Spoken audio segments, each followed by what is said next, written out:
Bonjour et bienvenue pour ce Shiur Aleph, donc de mercredi. Aujourd'hui, on va passer à un autre point, l'allumage dans un Beth Knesset. D'où est-ce que ça vient, cet allumage? On va voir que c'est pas écrit dans la Gemara, c'est un mina qui est venu un petit peu après la Gemara. Donc il va falloir justifier comment ça se fait qu'on allume, et qu'on allume surtout avec bracha, puisque on n'est plus dans l'air Ish ou Beto, ici on n'est plus dans un air un homme et sa maison, puisque on va pas dormir là-bas, etc. On va pas manger là-bas. Comment ça se fait qu'on allume dans ce Beth Knesset? Comment c'est possible de faire la bracha? Vous allez voir, c'est pas si pachou de dire, bon bah, parce qu'il y a Pirsou Manès. Ça suffit pas Pirsou Manès pour dire qu'on va faire une bracha, c'est pas ça la takana des Chachamim. Quand les Chachamim nous ont fait une takana, ils ont institué une mitzvah, ils l'ont institué dans certaines règles précises, une façon d'allumer. Bien que la raison, allez, aujourd'hui, on dit, ben, on veut faire un Pirsou Manès, on allume la Hanouka, on va faire un Pirsou Manès, mais ça suffit pas. Il faut rentrer dans tous les Gdarim. On avait dit Ner Ishubeto. Même le Sisi Yezer qui a dit qu'on allumera, on peut allumer même dans la rue, il disait bien c'est là-bas où on dort, où on mange aussi. Ça veut dire que ça reste un endroit qui appartient à cette personne-là où il a dormi, il a fait quelque chose. Alors que le Beth Knesset, ça n'a rien à voir, c'est non plus Ish ou Beto. D'accord? On n'a plus Ish ou Beto du tout dans le Beth Knesset. Donc il faut essayer de comprendre comment c'est possible qu'on on peut allumer au Beth Knesset. Et ça va nous donner ensuite l'élan pour pouvoir comprendre est-ce qu'on peut allumer dans des bureaux, dans des fêtes, dans des salles de fête, avec la bracha, youpi youplala, et on va dire, c'est Pirsou Manès, eh bien on va faire la bracha comme il faut. Est-ce qu'on peut dire ça?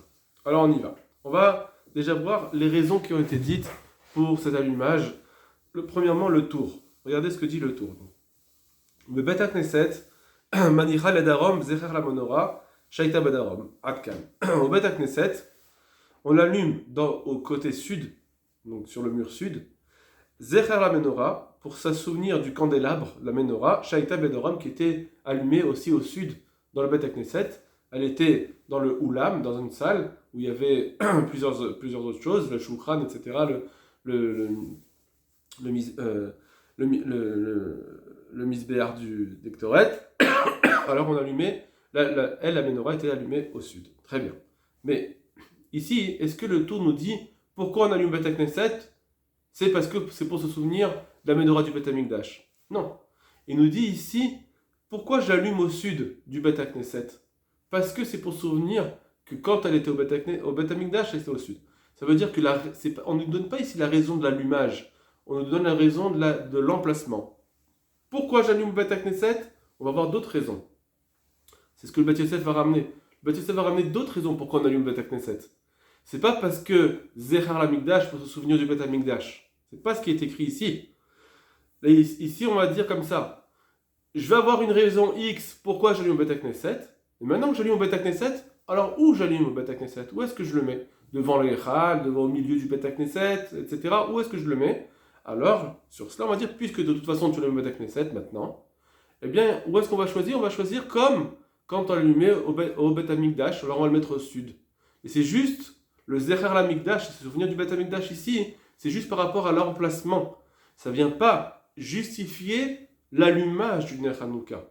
On n'a pas fait un Ner Hanouka au Beth Knesset pour se souvenir du Beth Amikdash. C'est pas ce qui est marqué ici, et c'est ce qu'on va voir tout au long, qu'il n'y a pas du tout de notion de Zecher l'Amikdash pour l'allumage de la menorah, apparemment. Bien que plus tard, je suis conscient que plus tard, il y en a d'autres qui vont vouloir dire une chose équivalente, mais qui, à mon sens, ça manque de émettre, puisque on va voir qu'on va tourner pourquoi, pour comprendre l'explication de cet allumage, et personne ne mentionne cette chose-là. Regardez le Beth Yosef lui-même, Rabbi Yosef Karo, donc l'auteur du Shulchan Aruch. Maché Katav, ce qu'elle a écrit le tour. Chez Manichin, Ner Hanouka Beth Knesset, Nire, qu'on doit allumer un Hanouka au Beth Knesset, Nire chez Tiknu Ken Mipne Ochim. Il semble, alors il va donner deux raisons principales. Il semble qu'ils ont institué cela, Mipne Ochim, pour les invités, chez Naim Bet la Lik Bo, qui n'ont pas de maison pour allumer. Imaginons, il y a des gens qui sont invités dans la ville, ils arrivent, et ils n'ont pas d'endroit pour allumer. Alors, ils ne pourront pas allumer. D'accord. Du coup, puisqu'ils ne pourront pas allumer, alors on va allumer un Ner Hanouka pour que eux-mêmes puissent voir la Hanoukia, puissent entendre à la Nissim, etc. Pour ne pas qu'ils passent une nuit sans Ner Hanouka. Donc, Moshe Tiknu Kiddush Bebet Knesset, comme on a institué, alors, parallèle, en fait c'est parallèle, ça ressemble à une autre institution qui a été dite. Alors ça, je vous en parle avant, c'est quelque chose qui a été écrit dans la Gemara, que le vendredi soir, toute l'année, ils ont institué de faire Kiddush, un vrai Kiddush avec le vin, au Bet Knesset, pour les invités qui, par exemple, n'avaient pas de quoi manger, etc. Alors le Bet Knesset les invitait, et on faisait Kiddush pour eux, pour qu'ils puissent avoir le Kiddush. D'accord. Alors, de la même façon qu'on a institué pour les invités qui puissent avoir un kiddush, de la même façon, on a institué pour les gens qui viennent pour Hanouka. Donc, Moshe Tiknu Kiddush au Bet Knesset, de la même façon qu'on a institué le Kiddush au Bet Knesset, Bishu Mochrim pour les invités, de Achlou Veshatou Beknishta, qui mangeaient et qui buvaient au Bet Knesset. Vechen Ketav Kolbo, et ça, c'est ce qui est écrit le Kolbo. Donc, c'est la première explication qui a été donnée dans le Bet Yosef. Pourquoi on a eu le Bet Knesset? C'est pour les invités, pour que eux aussi, ils puissent avoir la mitzvah de Ner Hanouka. Très bien. Alors sur cela, je vous le dis tout de suite, il va y avoir un petit problème dans le Bet Yosef, parce que il s'appuie pas juste sur il peut pas s'appuyer juste sur cette raison-là. Pourquoi? D'abord, parce que le Bet Yosef a une ligne de conduite. Il dit que quand c'est un minag, alors on ne fait pas la bracha sur un minag. C'est-à-dire, à Rosh Chodesh, par exemple, quand il y a le Hallel, il faut savoir que ce Hallel, c'est un minag. Et comme c'est un minag, alors il dit qu'il ne faut pas faire la bracha sur Rosh Chodesh. C'est pour ça que beaucoup de Sfaradim ne font pas la bracha à Rosh Chodesh. Après, il y en a que c'est juste le Shar Tzibour, etc. Mais en tout cas, le Shulchan Aruch, il est possède comme le Rambam, qu'on ne doit pas faire de bracha à Rosh Chodesh parce que c'est un minag. Or ici, c'est un minag, d'après ce qu'on vient de dire. Cet allumage dans le Bet Knesset, ça n'a pas été institué au tout départ comme le kiddush du Bet Knesset qui est écrit dans la Gemara. C'est venu plus tard. Donc, apparemment, premièrement. Donc, il ne devrait pas faire la bracha. Mais surtout, il y a le Shulchan Aruch lui-même, dans un certain endroit, quand il parle du kiddush, il dit comme ça. Aujourd'hui, on n'a plus forcément d'invités le soir. Il y a des gens qui ont continué à faire cette takana, de quand même faire le kiddush le vendredi soir, bien qu'il n'y ait pas d'invité, bien que personne ne va manger là-bas. Or, c'est un problème, puisqu'on ne peut pas faire un kiddush avec du vin si on ne mange pas sur place. On doit faire une kiddush, il l'abîme comme Seouda. On ne peut faire kiddush que dans un endroit où il y a une Seouda. Puisqu'il n'y a plus ces invités-là, alors, malgré tout, il y en a qui continuent à faire ce kiddush, mais il vaut mieux ne plus faire cela. Et il dit, c'est ça le Minhag Eretz Israël, qu'on ne fait plus kiddush au Bet Knesset. D'après cela, aujourd'hui, qu'il n'y a plus d'invités dans les Bet Knesset, alors ça revient au même, on ne devrait plus allumer le Ner Hanouka, d'après cette raison qui a été dite. D'accord? D'après ce Shulchan Aruch qui dit que le jour où il n'y a plus d'invités, il faut arrêter le minhag du kiddush, le jour où il n'y a plus d'invités, il faut arrêter le minhag de la Hanouka normalement. Donc ce qu'il dit ici, le Bet Yosef, quand il ramène ce kolbo, c'est une raison mais qui n'est pas suffisante. Il va falloir ajouter d'autres raisons. On continue. Vekatavrod, donc je suis à la troisième ligne du Bet Yosef. Vekatavrod, il écrit encore le Bet Yosef. Le kolbo, pardon. Deuxième raison du kolbo. Ta'amacher, une autre raison. Shou, c'est quoi cette raison? Kedé les farsem nes bifne kol ha'am. C'est pour publier le nes devant tout le monde, tout le peuple. Ou sader abrachot lifnehem, et de dire les brachot devant eux. Sheesh basé pirsum gadol, qu'en disant les brachot, il va y avoir une grande publication du nes. La Hashem Itbarach, pour Hashem, ou Kiddush Shemo, il va avoir une grande sanctification de son nom. Keshem Bachin Oto B'Makelot, quand on fait la bracha pour Hashem dans des endroits de réunion de personnes. Makelot, Kahal. Donc il nous dit que la deuxième raison du kolbo, c'est parce qu'on va faire Pirsum Anes. Donc, j'ai plus Nari Shubeto, c'est vrai, mais malgré tout, puisque c'est un endroit de réunion, alors on va être Mefarsem, le Nes, on va pouvoir dire la bracha. Donc, moi, ici, si on s'arrête, d'après cette raison-là, ben, ça suffirait de dire que ben, je comprends que le Bet Yosef, il va être posé avec la halacha comme cela, que Mishum Pirsumanes, on peut faire la bracha. Bien que c'est un minhag, mais ici, la bracha elle-même, c'est elle le Pirsumanes. Comme il a dit, quand je fais les brachot, je bénis Akadosh Baruch Hu, c'est ça le Pirsumanes. C'est pas que l'allumage. C'est pas de dire, il y a un allumage qui est le Pirsumanes. Ah, mais est-ce qu'on va faire la bracha sur cet allumage? Non, c'est un minhag. Ça suffit pas, ça. Pourquoi? C'est pas vrai. Parce qu'en réalité, il n'y a pas que l'allumage qui est Pirsumanes. C'est l'allumage avec la bracha. C'est un peu ce que dira le Yarbetz, le Montsia, pour expliquer un peu ce Bet Yosef, qui va dire que, effectivement, c'est l'allumage lui-même, il n'est pas suffisant pour le Pirsumanes. C'est l'allumage avec la bracha, quand on va mettre Mevarer, on va faire les brachot, et c'est là qu'il y a le Pirsumanes. Et donc, d'après cela, on peut comprendre que d'après le Bet Yosef, il y aurait une bracha à dire, bien qu'on ne fait pas la bracha de Rosh Chodesh. Le problème, c'est que le Bet Yosef ne s'arrête pas là. Il a ramené ce kolbo, qui est un rishon très important.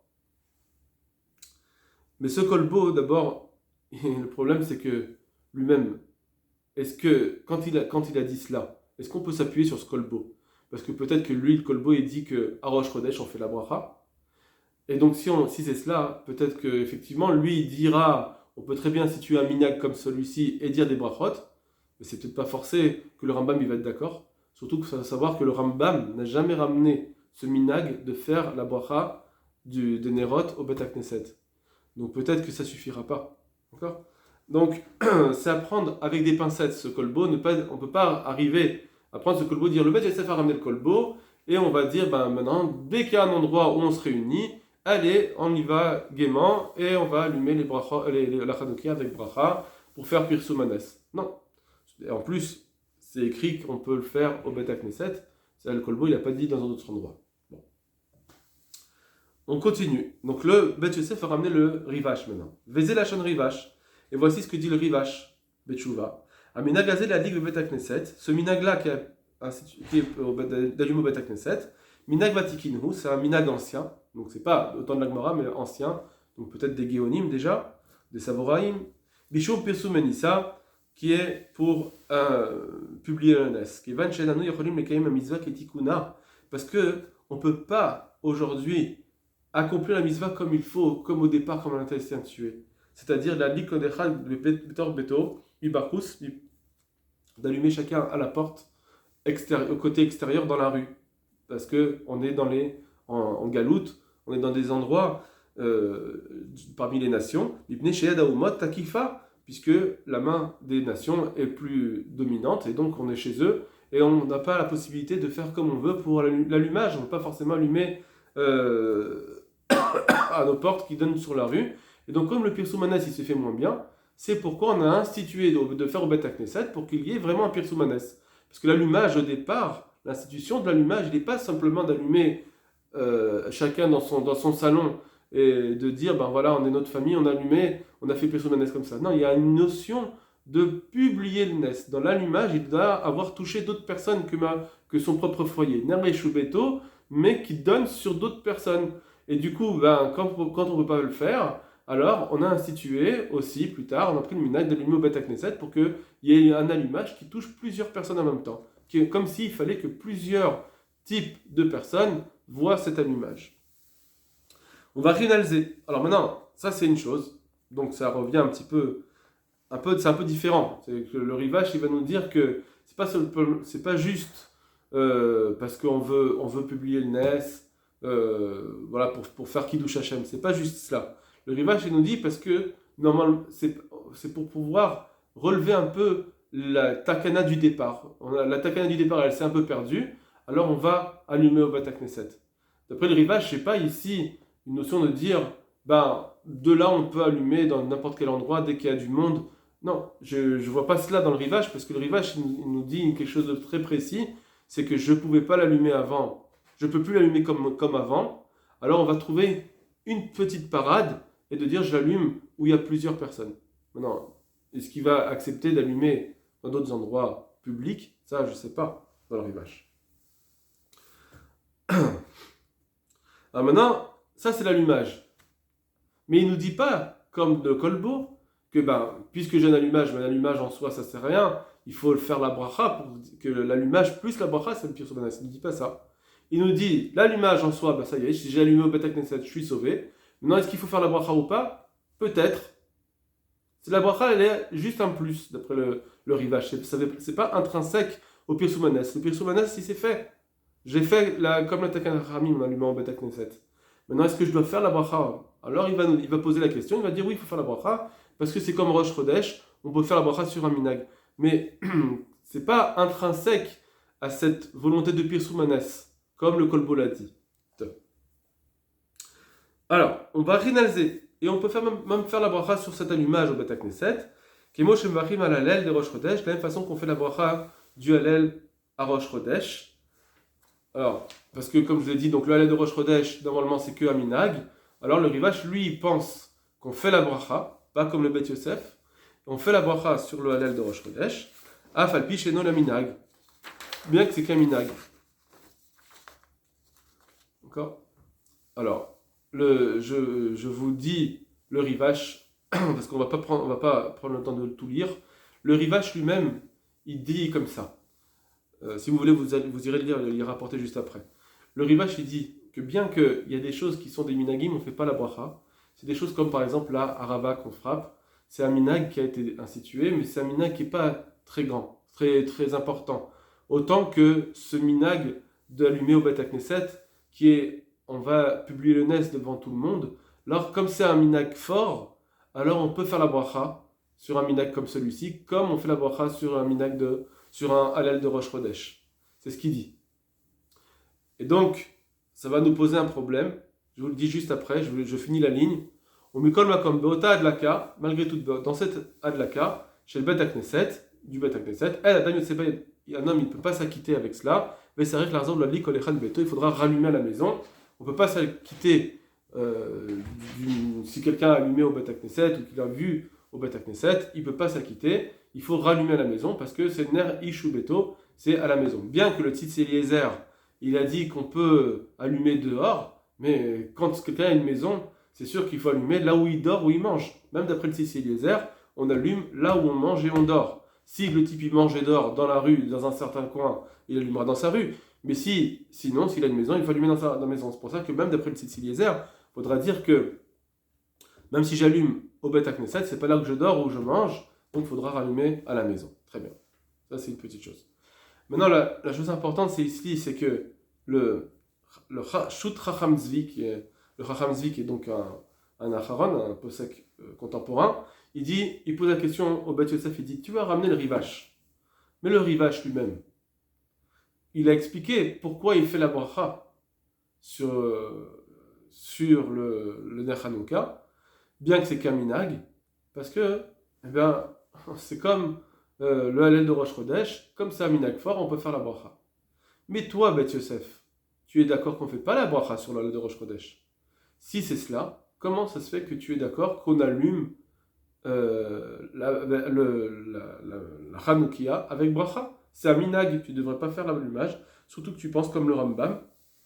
Et le Rambam ne parle pas d'allumage au Bet Knesset, et aussi il ne fait pas de bracha sur l'Halel de Rosh Chodesh. Donc ça va ensemble. Donc, il faut essayer de comprendre. Ça veut dire effectivement, là ce que je suis en train de vous faire, c'est d'essayer de comprendre le Mahalar du Bet Yosef. Le Bet Yosef, il a ramené deux raisons. D'abord du Kolbo, et ensuite il ramène le Rivash. Il aurait très bien pu s'arrêter au Kolbo. À la rigueur, on aurait pu comprendre. La première raison du Kolbo, effectivement, elle n'est pas suffisante parce qu'on parlait des invités. Les invités, le Bet Yosef lui-même va dire non, mais quand il n'y a plus d'invités, on ne fait plus allumer. Très bien. Mais la deuxième raison, qui est parce que c'est un pirsou manès d'être mévarer, de faire les brachot sur la Hanoukia allumée devant tout le monde, c'est un grand pirsou manès, un grand kiddush Hashem. Ça aurait suffi. Mais le problème, c'est que le Bet Yosef, il ramène ensuite ce Rivash. Donc comment ça se fait qu'il ramène ce Rivash? Si c'est pour m'expliquer qu'on doit faire la bracha, parce qu'on veut rajouter dans notre takana, on veut faire une meilleure takana. C'est vrai, on allume au Bet Knesset. Très bien. Pourquoi? Parce que on fait une meilleure mitzvah qu'aujourd'hui on ne peut plus allumer à l'extérieur, donc on fait une meilleure mitzvah pour publier le Nes. C'est de reprendre la mitzvah qui est tikkuna, comme elle au départ. Mais la bracha elle-même, pourquoi tu l'as fait? La bracha, tu ne dois pas être d'accord avec ce rivache. Donc pourquoi il ramène le rivache? C'est ça la question. Bien que le rivache est très important, mais pourquoi il ramène ce rivache? Alors, il y a le Moruxia qui veut dire que, en réalité, le Bet Yosef va être d'accord avec le Moruxia, c'est, si vous voulez, c'est le Yarbetz, qui est le fils du Chachamzi qui a posé la question. Le Yarbetz lui-même, le Moruxia, va répondre à cette question en disant qu'effectivement, même d'après le Bet Yosef, il est d'accord avec ce kolbo, si vous voulez, que la bracha elle-même, elle est intrinsèque avec l'allumage, que si je fais un allumage sans bracha, c'est comme si je m'éclaire, mais je sais pas, on ne voit pas encore la mitzvah, que c'est un allumage de mitzvah. Pour voir que c'est un allumage de mitzvah, il faut aussi la bracha, de dire shasanitim, etc. Donc ça va avec. Si c'était comme le Hallel, quand je dis le Hallel tout simplement, ben j'ai fait le Hallel. J'ai pas besoin de bracha pour dire que j'ai fait le Hallel. On fait la bracha en plus pour monter en Gdusha, mais malgré tout, ça suffisait, enfin, pour dire le Hallel lui-même, il a été dit. Mais quand je fais un allumage sans bracha, mon allumage, ça peut être qu'un éclairage. Et donc, je ne vois pas forcément que la mitzvah a été accomplie. Il faut faire la bracha qui va avec. Ça, c'est ce qu'explique le Moruxia. Et donc, pour expliquer un petit peu ce Bet Yosef, pourquoi on fait quand même la bracha au Bet HaKnesset. Donc voilà. Donc, on s'en sort avec cela, qu'on a essayé de comprendre pourquoi la bracha est dite, même d'après le Shulchan Aruch, au Bet HaKnesset, alors que c'est un minag, qu'on ne devrait peut-être pas faire la bracha. Ça, tout ça, ça va nous permettre ensuite de comprendre est-ce que vraiment on peut ensuite allumer dans d'autres endroits que le Bet HaKnesset. On a vu que ça même pas, l'allumage du Bet HaKnesset n'a pas été institué dans la Gemara. C'est un minag qui est venu après la Gemara, par des Gdolim, qui étaient autant avant les Rishonim, mais c'est venu après. Donc déjà, il y a eu, si vous voulez, une petite invention que normalement ça va pas. Tous les poskim posent des questions, on n'a pas tout ramené ici, mais tous les poskim posent des questions comment tu peux instituer quelque chose après la Gemara en faisant une bracha. Bon, mais en plus, si je vais maintenant dire j'allume en dehors du Bet HaKnesset, dans des bureaux, dans des endroits où il y a des réunions de juifs, est-ce que je pourrais faire en plus la bracha? Allumer, il n'y a pas de problème d'allumer, mais est-ce que je peux en plus faire la bracha? Alors là, tu es encore dans un autre cas, un nouveau cas, une extrapolation encore du minag du Bet HaKnesset. Est-ce que là je peux encore extrapoler? Alors là, c'est ce qu'on verra demain, Bezrat Hashem. Voilà, Kol Tou Lachem.